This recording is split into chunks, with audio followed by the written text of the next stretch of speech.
Baik para muslimat sekalian, mari kita lihat maksud ataupun terjemahan kepada 9 ayat yang telah kita baca tadi. Pertama sekali, Tasimim. Kalau tengok terjemahan pun tulis balik semula Tasimim. Ya, subhanallah, ini adalah mukjizat yang terlalu hebat. Bila sebut mukjizat ni memang terlalu hebat. Kita tidak tahu makna yang sebenarnya, tetapi ia mengandungi keagungan, ya, makna yang tersirat. Dan Ustaz telah pernah jelaskan sebelum ni kan, ya, macam mana huruf-huruf muqatta'ah ini memberikan satu pukulan kepada orang-orang kafir Quraisy, ya, yang merasakan mereka ini pakar-pakar bahasa. Tapi bila datang ta sin mim, tercengang. Apa benda tu? Sebenarnya bab tercengang ni bagus, sebab kita nak menarik perhatian kepada ayat yang kedua. Jadi ini satu approach tuan-puan sekalian. Dalam pendidikan, dalam dakwah, kena buat orang tercengang dulu. Macam mana nak buat anak-anak tercengang? Ya, nak buat suami isteri kita biar dia dah berikan seluruh fokus dia pada kita, kita sampaikan mesej kita. Ke nak balik nanti balik rumah okey, mak nak cakap sikit ni. Cakaplah mak. Tasimim. Manalah tahu, ya, anak tu boleh. Apa tu mak? Dia tanya kan, ya. Tak adalah, mak ambil ayat Quran surah Asy-Syu'ara nak mulakan perbincangan ni. Agak-agak dah bagi fokus belum? Dah. Kita cakap, ya, baru kita cakap sampaikan. Kita tengok kat sini ayat kedua. Ustaz dah pernah ulas, ya, benda ni. Biasanya lepas alif lam ra, alif lam mim, ha mim, ta sin mim, ya, adalah ayat tentang Al-Quran. Dan ini salah satu lagi contoh dia. Tilka ayatul kitabil mubin. Inilah ayat-ayat Al-Quran yang jelas. La'allaka bakhi'un nafsaka alla yakunu mu'minin. Boleh jadi engkau, wahai Muhammad, akan membinasakan dirimu dengan kesedihan kerana penduduk Mekah tidak beriman. Pernah jumpa lagi tak perkataan la'allaka bakhi'un nafsaka? Dekat surah apa, muslimat? Okey, cuba angkat tangan. Ni nak bagi hadiah ni. Okey, tutup dah. Dia takut fikir-fikir nanti jumpa kan. Muslimat, kat mana jumpa la'allaka bakhi'un nafsak? Dalam surah apa? Surah Al-Kahfi. Ya? Dalam surah Al-Kahfi ayat yang ke-6. Fala'allaka bakhi'un nafsaka 'ala atharihim illam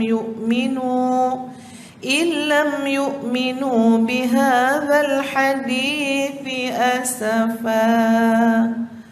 Maka barangkali engkau, wahai Muhammad, akan mencelakakan dirimu kerana bersedih hati setelah mereka berpaling. Tuan-puan sekalian, ya, kalau kita tengok tafsiran surah Al-Kahfi pada ayat 6, kalau tengok pada ayat yang ketiga, inilah gambaran yang berlaku kepada Nabi kita Muhammad sallallahu alaihi wasallam, ya, sebagai seorang insan, sebagai seorang rasul, seorang nabi. Bila melihat umatnya, ya, melihat kepada manusia yang berpaling, yang tidak beriman, bahkan mensyirikkan Allah Azza wa Jalla, dalam jiwa Nabi, dalam hati Nabi ada kesedihan. Ya. Dan kesedihan itu kalau kita tengok rujuk pada surah Al-Kahfi ayat 6, tuan-puan sekalian, pertama kerana apa? Kerana antara yang menjadi kesedihan tu kenapa? Sebab manusia, makhluk Allah telah mengatakan kepada Allah sesuatu yang batil. Sangat sedih jiwa Nabi sallallahu alaihi wasallam. Sebab cakap benda yang batil kepada Allah. Ya, sebab dakwah benda yang tidak benar kepada Allah. Sedih.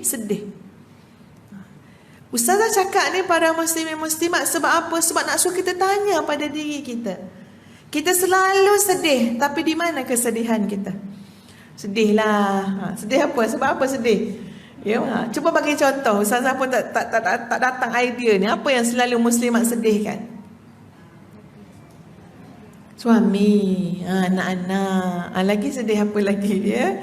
Sedihlah ustazah, lutut dia sakit, kan? Sedih. Banyak yang kita sedih.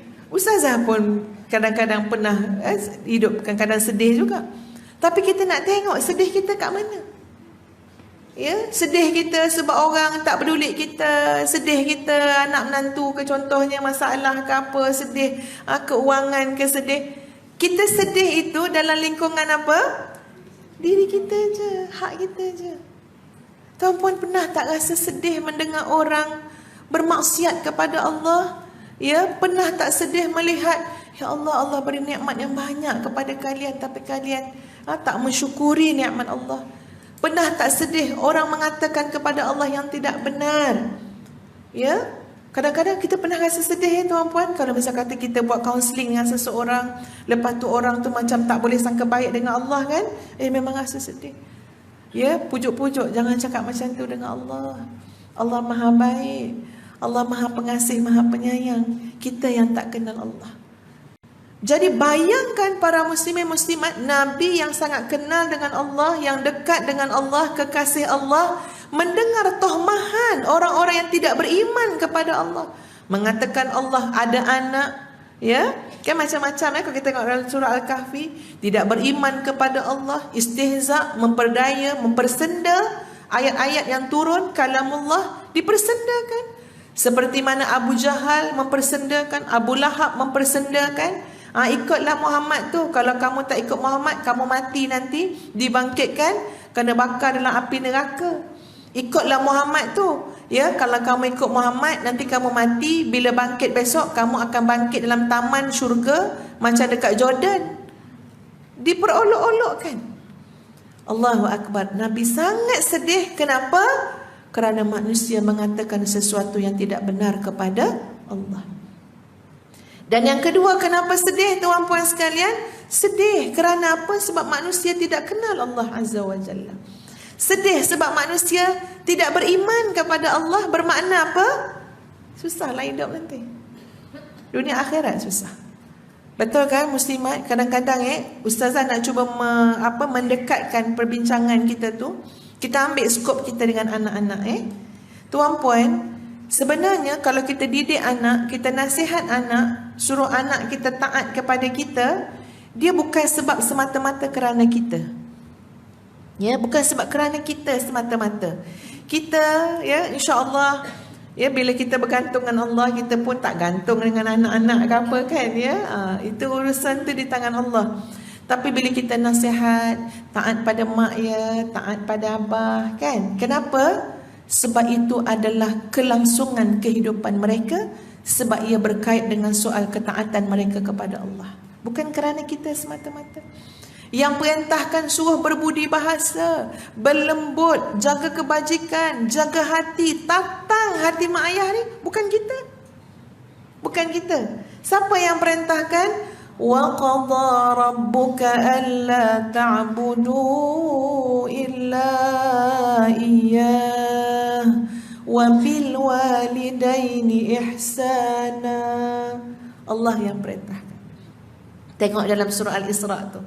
Dan diperintahkan, diwajibkan ke atas kamu, alla ta'budu illa iyyah, hanya kamu boleh sembah Allah, jangan yang selain Allah. Wa bil walidaini ihsana. Lepas Allah cakap tentang hubungan dengan Allah, mentauhidkan Allah, jangan syirikkan Allah, ke mana? Dalam urusan dengan manusia, nombor satu, wa bil walidaini ihsana, berlaku ihsanlah kamu dengan kedua ibu bapa kamu. Yang suruh tu Allah. Jadi nak beritahunya tuan-puan sekalian, kalau kita sebagai ibu katalah sedihlah anak tak peduli ke apa contohnya kan, sebenarnya bukan sebab kita tak boleh independen, betul tak? Tapi kenapa? Sebab ini untuk hidup anak kita itu sendiri. Nabi SAW telah Allah berikan kedudukan yang terpuji tuan-puan sekalian. Ya, makna kata kalau kita tak ikut Allah dan Rasul, Tak rugi apa pun Nabi kita Muhammad sallallahu alaihi wasallam. Tapi jiwa pengasih penyayang yang Allah berikan kepada Nabi Muhammad sallallahu alaihi wasallam, sampai Nabi pernah sebut, apa yang kamu nak ditanya oleh Allah, ya, untuk Nabi benar-benar puas hati dalam hidup Nabi SAW, maka Nabi kata, aku tidak akan pernah puas hati sehinggalah tidak ada seorang umatku pun dalam neraka kecuali masuk ke dalam syurga. Itu kesedihan yang betul, ya. Jadi kesedihan ni pun kena uruskan dengan baik para muslimah. Kalau tak asyik sedih, tapi rupa-rupanya sedih kita tu jauh daripada yang sepatutnya. Sedih dalam bab-bab yang seperti ini, tuan-puan sekalian, insya-Allah menjadikan kita penggerak dakwah. Tak boleh, kita tak sanggup tengok, ya, orang